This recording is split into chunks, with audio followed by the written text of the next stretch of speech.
Hi, my name is Anchal and welcome back to my channel Satya English Classes by Anchal. आज का जो हमारा concept है वो है has, have, had and will have.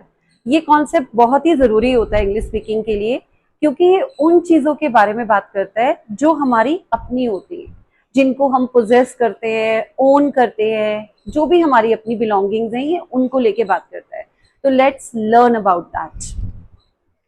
Use of has, have, had and will have. अब इन सब का मतलब यही है कि जो भी चीज हमारी अपनी है, सपोज ये मार्कर है, ये मेरा मार्कर है, ये रिंग है, ये मेरी अपनी है, तो जो भी चीज मेरी अपनी है मैं उसे ओन कर रही हूँ, वो मेरा पोजेशन है, वो मैं उसे पोजेस कर रही हूँ, मैं उसे ओन कर रही हूँ, या हैविंग समथिंग। तीनों का मतलब यही है कि वो चीज हमारी अपनी है। अब हम उसी के बारे में बात कर रहे हैं। अब इनको सेंटेंसेस में कैसे यूज करेंगे, तो थोड़ा सा उनको अभी समझते हैं। बेसिकली ये उन चीजों के बारे में बात करता है जो फिजिकल ऑब्जेक्ट्स होते हैं। फिजिकल ऑब्जेक्ट जैसे मैंने भी आपको मार्कर और रिंग का एग्जांपल दिया।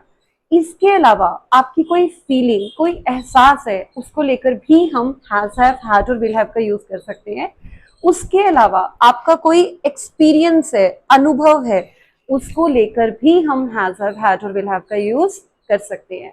तो इसमें यहाँ पे मैंने कुछ एग्जाम्पल्स लिखे हुए हैं, उनको हम देखेंगे। लेकिन उससे पहले एक चीज यहाँ पे कई बार कंफ्यूजन हो जाता है कि हैज, हैव, हैड तो टेंसेस में आते हैं, टेंसेस वाले दूसरे होते हैं जो प्रेजेंट परफेक्ट टेंस होता है, कि जैसे I have done my work, ये वो वाला नहीं है। पहली चीज मैं क्लियर कर दूं, ये मैंने आपको जैसे भी बताया कि जो चीज हमारी अपनी है उसके रिलेशन में ये बात करता है, तो ये उसी के बारे में बात हो रही है।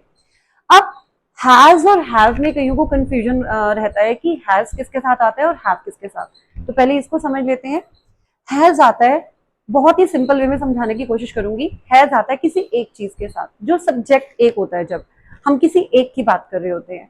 अब एक में कौन कौन हो सकता है, जैसे ही, एक ही लड़का होता है, यहाँ पे ही को हम कहते हैं लड़का, वह या उसका, पर एक ही लड़के की बात हो रही है। देन शी, एक लड़की, उसको भी हम वह या उसका कह सकते हैं, और एक ही लड़की है। देन इट, ये किसी भी हम जानवर के लिए या हम किसी नॉन लिविंग वस्तु, ऑब्जेक्ट के लिए यूज करते हैं। जैसे हम कंप्यूटर के लिए इट ले सकते हैं, इंटरनेट के लिए इट ले सकते हैं, टेबल चेयर के लिए इट ले सकते हैं, कैट, डॉग, लायन, इनके लिए भी हम इट ले सकते हैं, पर वो एक होना चाहिए।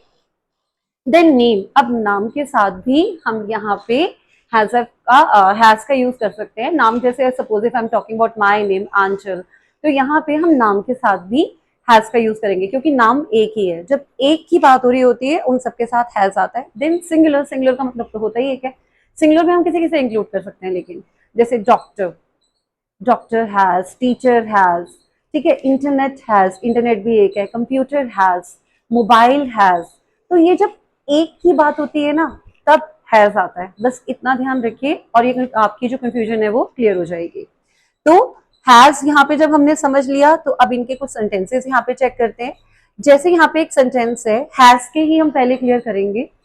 उसके पास कार है। अब अगेन हैज किसके साथ आता है, जब कोई चीज हम ओन करते हैं, हमारी अपनी होती है, जो जो हमारे पास होती है चीज, जो भी चीज हमारे पास में है उसके लिए हम हैज लेते हैं। तो अगर मैं कहती हूँ उसके पास कार है, तो उसके लिए मैंने अभी आपको यहाँ पे इंग्लिश बताई थी कि उसके के लिए हम ही ले सकते हैं या शी ले सकते हैं, क्योंकि यहाँ पे कोई जेंडर स्पेसिफाई नहीं हो रहा। उसके पास तो गर्ल भी हो सकती है, बॉय भी। तो यहाँ पे हम बोलेंगे ही, सपोज, तो ही हैज, क्योंकि ही एक है। ध्यान रखिएगा, क्योंकि ही एक है तो हमने साथ में ले लिया has. He has a car. अब कार एक है इसलिए हमने साथ में अ लगा दिया। देन नेक्स्ट है, उसके पास अंगूठी है। अब नाउ यहाँ पे अगेन ही या शी कुछ भी आ सकता है, कोई जेंडर यहाँ पे स्पेसिफाई नहीं हो रहा, मैं कुछ भी कह सकती हूँ।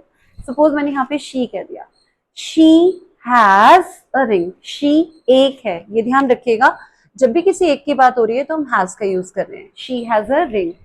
फर्स्ट लेटर हमारा कैपिटल है और एंड में फुल स्टॉप है, बीच में सब कुछ ही हम स्मॉल लेटर में लिख रहे हैं, इसका ध्यान रखना है हमने। देन कम्स हमारा यहाँ पे इट हैज 4 legs। अब इट हम हो सकता है हम यहाँ पे चेयर की बात कर रहे हो, हम टेबल की बात कर रहे हो, हम डॉग की बात कर रहे हो, हम कैट की बात कर रहे हो, कुछ भी हो सकता है इट यहाँ पे। इट हैज पर एक है इसलिए हमने हैज ले लिया। इट हैज 4 legs, उसकी 4 legs है। फाइन। देन नेक्स्ट है हमारा सीमा को बुखार है। अब Seema is a name of a girl, तो यहाँ पे नाम मैंने आपको पहले ही बोला था कि ही शी इट, और अब नाम के साथ भी हैज ही आएगा, नाम एक है, तो सीमा हैज फीवर। अब यहाँ पे हमने हैज क्यों लिया, क्योंकि मैंने आपको बताया था ये फीलिंग और एहसास के साथ भी आता है, ये एक फिजिकल फीलिंग है कि भाई उससे बुखार फील हो रहा है, ठीक है। तो यहाँ पे हम क्या बोलेंगे, सीमा हैज फीवर, हम यहाँ पे भी हैज ले सकते हैं। देन उसके अलावा हमारा नेक्स्ट सेंटेंस है, मेरी माँ के पास घर है। अब मेरी माँ किस में इंक्लूड करेंगे हम, सिंगुलर में। जब भी कोई एक चीज होती है तो यहाँ पे सिंगुलर हो गया मेरी मदर, ठीक है, माय मदर, तो हम क्या बोलेंगे, my mother has a house, एक है। तो सिंपल, जब भी किसी एक की बात होती है, सब्जेक्ट एक होता है, सब्जेक्ट मतलब हम जिसकी बात कर रहे हैं वो एक है, तो हम वहां पे हैज का यूज करेंगे। Got it. Then next come हमारा यहाँ पे हैव। अब हैव कहाँ आता है, हैव यहाँ पे आता है ज्यादा के साथ, बेसिकली वी के साथ, दे के साथ और प्लूरल के साथ हम यहाँ पे हम हैव का यूज करते हैं। फाइन। अब जैसे वी क्या होता है, वी होता है हम या हमारे, वी होता है हम या हमारे। अब यहाँ पे हम ज्यादा के साथ हम यहाँ पे हैव लेते हैं, जैसे मैंने आपको बताया, वी हम या हमारे, दे वे या उनके, और प्लूरल मतलब ज्यादा। ज्यादा में कुछ भी हो सकता है, बॉयज, बॉय में एस लग गया प्लूरल हो गया, गर्ल्स, गर्ल में एस लग गया प्लूरल हो गया, पीपल, पीपल ऑलरेडी ज्यादा के लिए होता है, चिल्ड्रन ये ज्यादा के लिए होता है। तो जब भी किसी ज्यादा की बात होती है वहां पे हम हैव लेते हैं। लेकिन इसमें एक चीज और ऐड होगी, आई और यू। आई और यू के साथ भी हम हैव लेते हैं, बस इतना याद रखना होगा। वैसे हैव ज्यादातर प्लूरल के साथ आता है, ज्यादा के साथ, लेकिन आई और यू के साथ भी हैव आता है। This is what we have to bear in mind. Then अब इनको हैव में कैसे यूज करेंगे, जैसे ये सेंटेंस है, मेरे पास किताब है। मेरे का मतलब आई का मतलब मैं या मेरे, तो मेरे पास किताब है, आई के साथ हैव आता है, आई हैव अ बुक, क्योंकि बुक एक है तो हमने यहाँ पे हैव ले लिया और बुक के साथ ए आ जाएगा। Got it. देन नेक्स्ट है, हमारे पास दुकानें हैं। अब हमारे का मतलब वी, हमारे का मतलब होता है वी, और वी के साथ क्या आता है, हैव। हमारे पास दुकानें हैं, वी हैव। अब क्योंकि दुकानें ज्यादा हैं तो हम ए नहीं लेंगे, हम क्या ले लेंगे यहाँ पे, shops, we have shops. Then next है हमारा, तुम्हारे पास नया घर है। तुम्हारे का मतलब होता है यू, और यू के साथ भी हम हैव का यूज करते हैं, तो यू हैव, और नया घर है तो न्यू आएगा नए के लिए, a new house, you have a new house. तो ध्यान रखना है हमें कहाँ कहाँ हैव लेना है। नेक्स्ट है, उनके पास पढ़ाने का अनुभव है, ठीक है, या उन्हें टीचिंग एक्सपीरियंस है, तो हम क्या बोल सकते हैं, दे हैव टीचिंग एक्सपीरियंस, या they have an experience of teaching. तो यहाँ पे कोई अनुभव, जैसे मैंने आपको कहा था एक्सपीरियंस के लिए भी हम हैव पे यूज करते हैं, तो यहाँ पे हम बोल सकते हैं, ठीक है। देन नेक्स्ट है हमारे पास यहाँ पे, लड़कों के पास बस्ते हैं। लड़के मतलब यहाँ पे प्लूरल हो गया, तो बॉयज हैव बैग्स। लड़के ज्यादा हैं तो बॉयज के साथ हैव आएगा। आई होप आपको क्लियर हो गया। इन शॉर्ट, एक के साथ जब सब्जेक्ट एक होता है, किसी एक की बात होती है तो हैव आता है, और जब ज्यादा की बात होती है तो हैव आता है, बस उसमें हैव के साथ आई और यू भी रहता है। I think this concept is clear. और ये ज्यादातर है की बातें होती है जो अभी आपके पास है, हैज और हैव अभी के लिए आता है, जो अभी आपके पास है, प्रेजेंट के लिए। अब हैड होता है, हैड का मतलब भी वही है, लेकिन ये पास्ट में जो आपके पास था लेकिन अब नहीं है। सपोज आपके पास कोई एंड्रॉयड फोन था, या आपके पास कोई कार थी, पहले थी पर अब नहीं है, तो यहाँ पे हम हैड लेंगे। कभी भी हैव नहीं आ सकता, पास्ट में हैड आता है, प्रेजेंट में कभी भी हैड नहीं आता, तो पास्ट में अब हम हैड लेंगे। पास्ट मतलब बीता हुआ समय। और एक और चीज, इसमें ये नहीं सोचना पड़ेगा कि किसके साथ हैड लगा है, सभी के साथ हैड आएगा, चाहे वो एक है चाहे वो ज्यादा है, आपको सभी के साथ हैड लेना है। फॉर एग्जाम्पल, अब जैसे मैंने यहाँ लिखा था कि मेरे पास किताब है, तो अगर मैं कहती हूँ मेरे पास किताब थी, मेरे पास किताब थी, तो मेरे को यहाँ पे क्या लेना है, हैड, क्योंकि यहाँ पे था आ गया। मेरे पास किताब थी, I had a book. Then next sentence है, उसके पास कार थी, अब नहीं है, पहले थी, तो ही हैड अ कार। यहाँ पे ये नहीं देखना एक या ज्यादा, सभी के साथ हैड आएगा, बस जो चीज पास्ट में थी और अब नहीं है। देन सीमा को बुखार था, सीमा हैड फीवर मतलब पहले था लेकिन अब नहीं है, फीवर मतलब बुखार। देन नेक्स्ट, लड़कों के पास कार थी, बॉयज हैड अ कार, लड़के ज्यादा हो गए, अब यहाँ पे ज्यादा कम देखना नहीं, लेकिन सभी के साथ हैड आ रहा है, कार थी उनके पास, boys had a car. Then next है, मेरी माँ के पास घर था, माय मदर मेरी माँ हो गया, और हम पास्ट की बात करें तो हैड ले लेंगे, my mother had a house, मेरी माँ के पास घर था।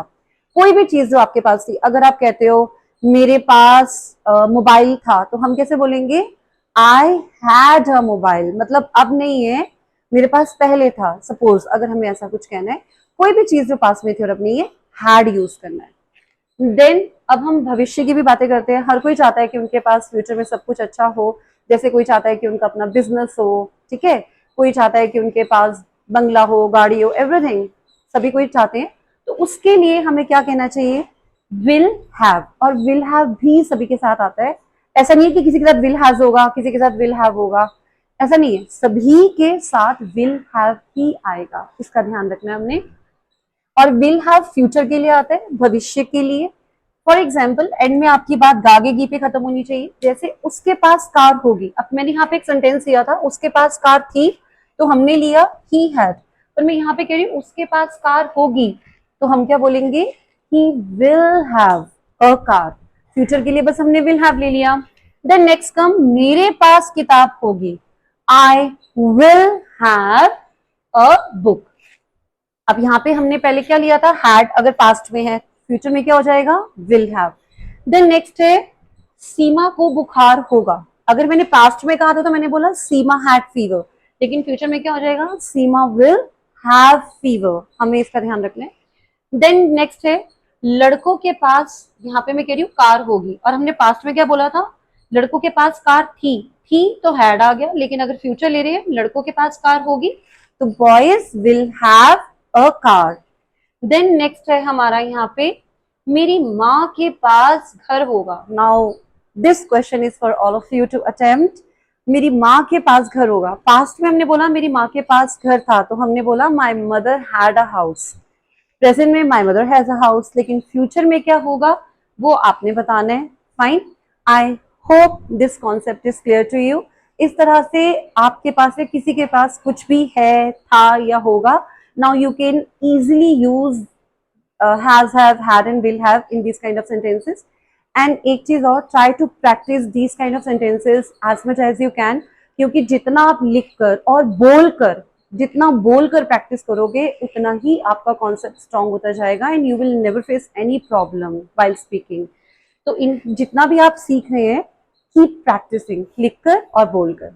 और एक चीज और, अब जो नेक्स्ट वीडियो आएगी हमारी डे, जो अब हमारा नेक्स्ट आएगा, उसमें कुछ बच्चों को जैसे प्रॉब्लम रहती है स्पेलिंग्स में, कोई वर्ड लिखने में, जैसे सिंपल वर्ड्स भी होते हैं, कैट हो गया या बैट, बेड, इसी में डिफरेंस वो हो जाता है कि ए लगाएं या ई लगाएं, या बड़े बड़े कुछ होते हैं वर्ड्स, ट्रस्ट, कॉन्फिडेंस, हमें नहीं समझ आता, कई बार हम स्पेलिंग एरर्स कर देते हैं, तो वो कंफ्यूजन जो है वो कैसे दूर करनी है, वो नेक्स्ट वीडियो में हम क्लियर कर देंगे। स्पेलिंग एरर्स जिनकी प्रॉब्लम है वो वहां पे खत्म हो जाएगी, हम फोनेटिक्स की क्लास पे डिस्कस करेंगे ये सब कुछ। पर अभी के लिए I hope you understood the concept and keep practising. Thank you, see you in the next video.